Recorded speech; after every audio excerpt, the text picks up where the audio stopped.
সকালে আপনাদের বলেছিলাম না বাড়িতে অতিথি আসছেন, তো শুক্তোটা তো হয়ে গেছে। এখন ধোকার ডালটা বানালাম, দেখতে পাচ্ছেন কুকারের মধ্যেই আছে।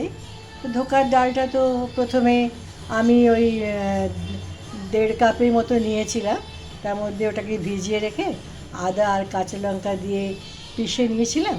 তারপর এতে একটা বড় আলু সেদ্ধ করে এই মিক্সচারের সাথে মাখিয়ে কেকের মতো তৈরি করে ওটা ভেজে নিয়েছি। এর মধ্যে কিন্তু পেঁয়াজ রসুন কিচ্ছু নেই।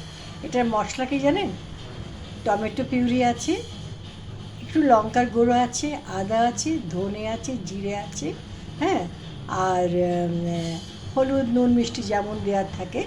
আর এলাচ আর দালচিনিটা আমি তেলে দিলে অনেক সময় যারা একটু হাইপার অ্যাসিডিটিতে ভোগেন তারা খেতে পারেন না, এই জন্য আমি এটা উপর থেকে দিয়েছি। সুগন্ধটাও পাওয়া যাচ্ছে। এখন যেই তৈরি হয়ে গেল একটু দেশি ঘি দিয়ে